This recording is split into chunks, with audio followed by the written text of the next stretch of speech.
Hey.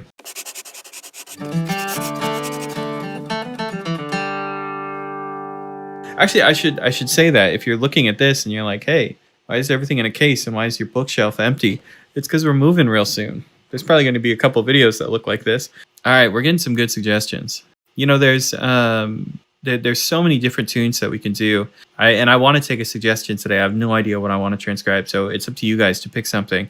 I'm going to put some really broad rules on things that we suggest. So I'm looking for bluegrass tunes. Obviously, I'm looking for bluegrass guitar tunes. So if your suggestion has like drums or electric guitar in it, probably not a great pick. And I'm also looking for things that are relatively short. Like if you have an 8-minute long live version of Me and My Guitar by Tony Rice, I'm probably not going to write all of that down right now.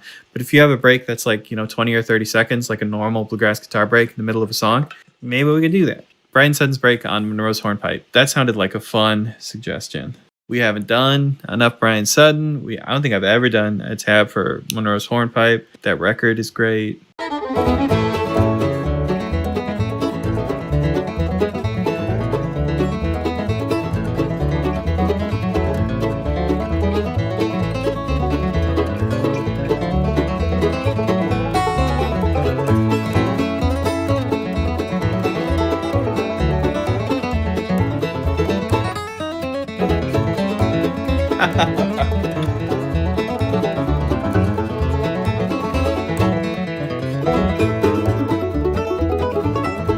I think this one's cool and it'll be challenging. This will definitely be hard for me to figure out some parts of it. So let's start with this one. Let's listen to how he starts this whole thing out. I'm gonna preemptively, for those of you that don't know, this is how I slow things down. I just hit the settings wheel. I go to playback speed. I'm gonna preemptively go to half speed and let's see if we can grab some of those details. That's just native in YouTube, by the way. I always get questions about that. You don't have to download anything. That's just how YouTube works.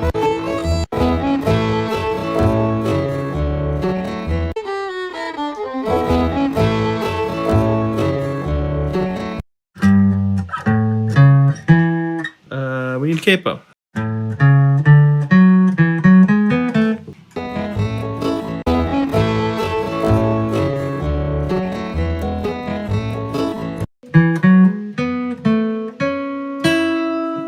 All right. So Brian's being bold. He's starting with chord notes. It sounds like he hits like an open G string or something right here. I didn't play it just now when I was playing it. I think this is a hammer on. Do da da da do da bum. That's his first segment.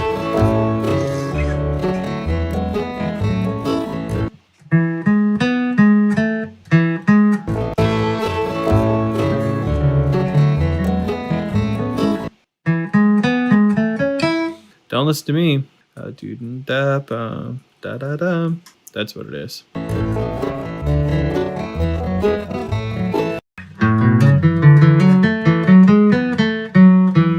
Alright, here's his second portion. Pretty standard way to play through these changes. It's not a super clear melody. Different people play that chunk of melody differently. What is the tab program I'm using? I'm using Guitar Pro 7. There is an affiliate link in the description if you're interested in Guitar Pro. It is one of my favorite pieces of software, mostly because of the customization. You can decide if you want to show sheet music or just the tab or the rhythm notation up above, maybe just the traditional sheet music for all of you masochists out there. But I, I normally just look at both here.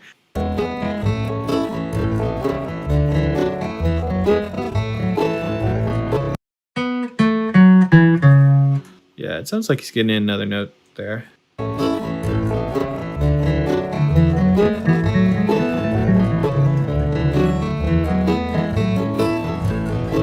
So it sounded like we got this beginning and then we got this ending.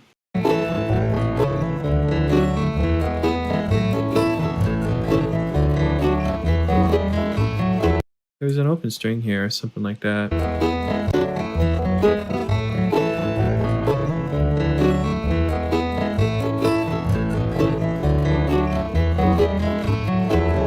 this again. It sounded like chromatic coming off of the D note. Da, da, da.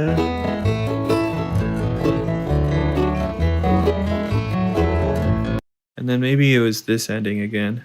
This ending is kind of tough because this last note is super hard to hear. But that was his first A part. I'm not sure he's hitting a hammer on every single one of those. Those are details to be ironed out by future Marcel.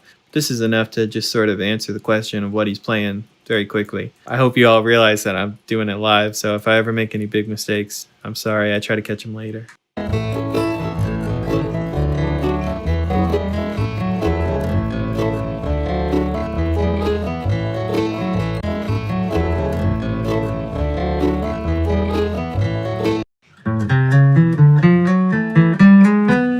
I think, yeah, it's a kind of a new melodic motif here. So every single time he plays the arpeggio, he's sliding into the third, I think is his idea. It's like that.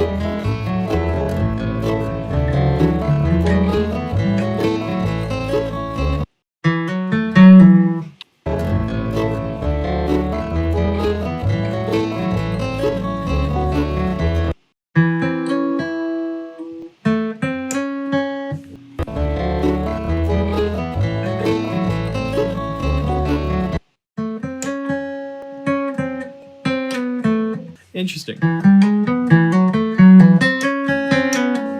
He's definitely doing a minor to major third thing up here. He's hitting that B note. It's kind of like a drone thing.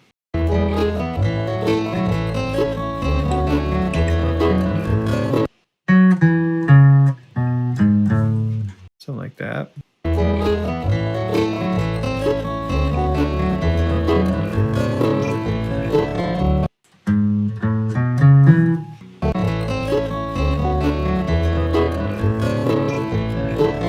Yeah, like a little slide in the background before he gets into the next section. Hey everyone, don't go quiet on me. I know you're all playing this on your guitars at home. Don't forget to hit up old Marcel in the chat because I get lonely. I get lonely real quick. That part's hard to hear.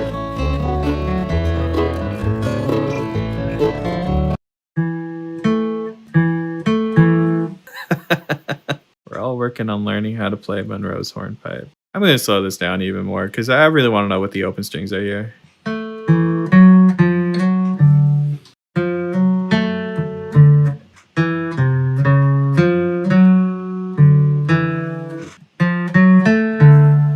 Ah, it's diatonic on this one. Da, da, da, da, da. Hey, what's up in Prague? Yeah, this isn't even the B part, man. This is only our second A. It is a tough one. And this section is funky. We got to figure it out.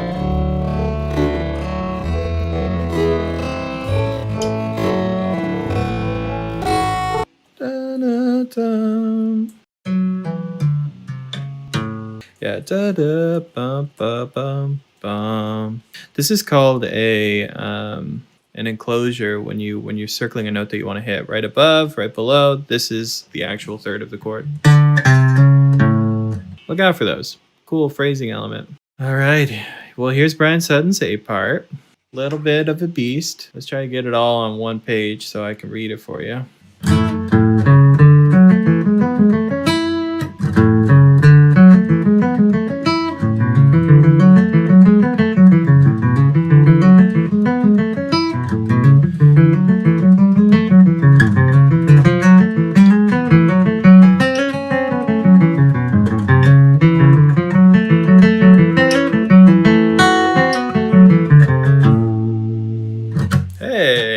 That is our A part. It's not too terribly bad. There's the sheet music for anyone that was missing it. I know some of you read it. Closures are very popular in gypsy jazz. They are. I mean, generally very common in jazz. It's definitely a really common like bebop figure too. And bluegrass, depending on the situation, you see a lot of, instead of like chromatic enclosures, we see a lot of diatonic enclosures. This is another good example of an enclosure. Right, the A note is right above the G. The F sharp is right below the G. Here's the G we actually want to hit. This would be a diatonic enclosure as opposed to a chromatic enclosure. It feels like it's circling that note. Then here was our chromatic example. Very similar phrasing element though.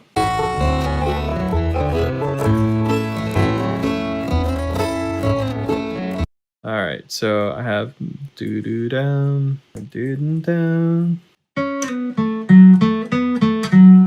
think those first couple notes are wrong.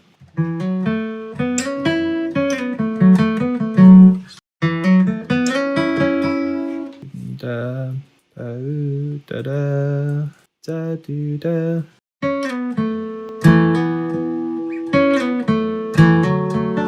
Feels like one of these over a C chord. Whoops, C chord.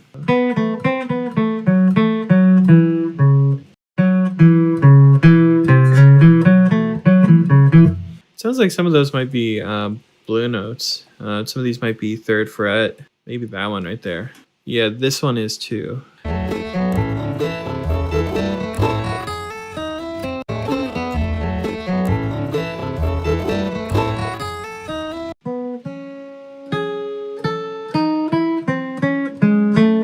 Yeah, okay.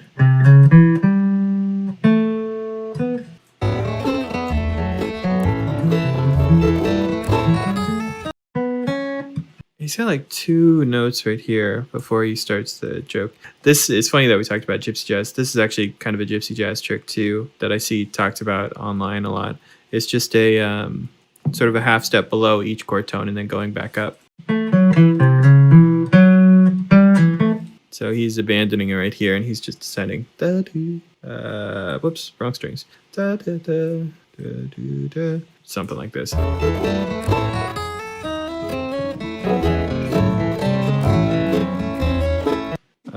Okay, so it's a slide from 3 to 4. Now he's starting to get on that G note.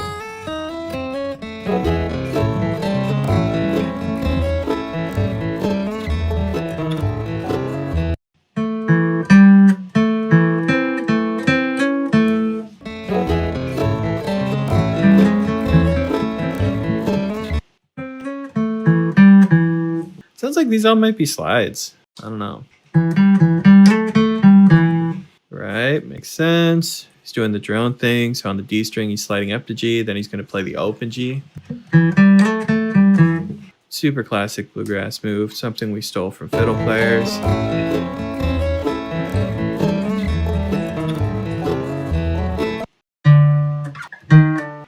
This is cool. This is something we saw in Molly Tuttle's Ebenezer Scrooge. She's grabbing the flat 5 right here and sliding into the 4th. We normally see that move up higher on the fretboard. We're used to seeing Tony Rice do it here.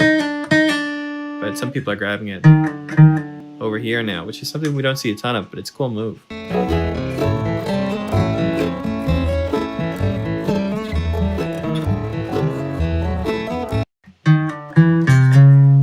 Of course, we're going to do the minor to major 3rd. This is some, bizarre enclosure kind of thing too. Don't think about it too hard; it'll make your brain explode. Da da da da da da bum bum. Maybe it's like this.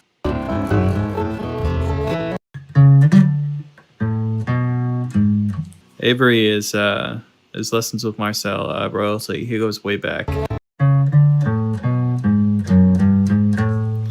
Really hard to hear what's going on down there, but I think it's like a 3rd thing.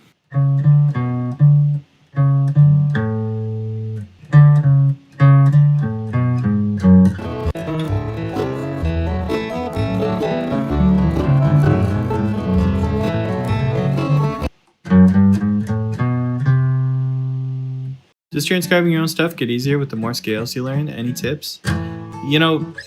Transcribing is a combination of a lot of different skills. So yeah, you're right. One part of it is what chord are the rhythm players playing? The backing band. What chord are they playing? What scale might these things be from?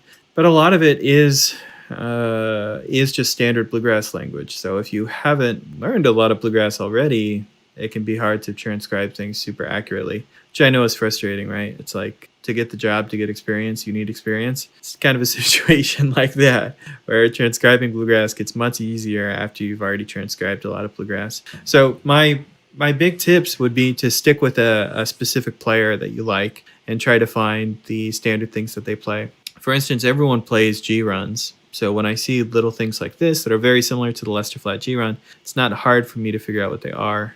Here's another one that Bryan Sutton played earlier. That's kind of derivative of that G run. Here's kind of an inverted G run, right? It's going backwards down. So, you know, when you find these passages that are really familiar, it's kind of not hard to find them. That actually already happened in this tune. I heard Bryan doing this over the G chord and then the C chord, basically arpeggios, not necessarily scales. And then later on, when I heard him do it with slides, it was an easy translation to think, all right, this, but now it sounds slippery. Let's get the slides in there.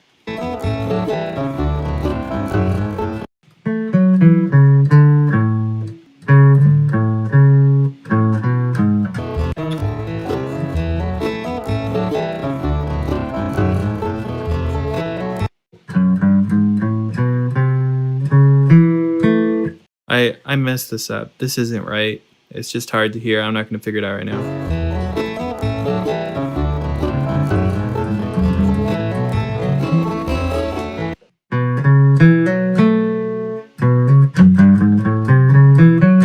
See, actually hit the minor third right there.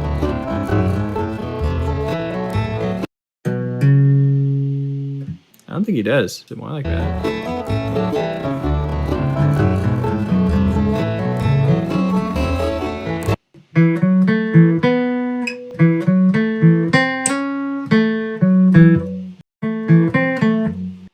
Where am I moving to?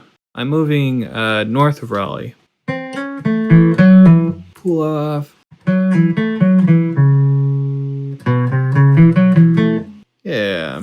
So once again, he's doing that G round thing.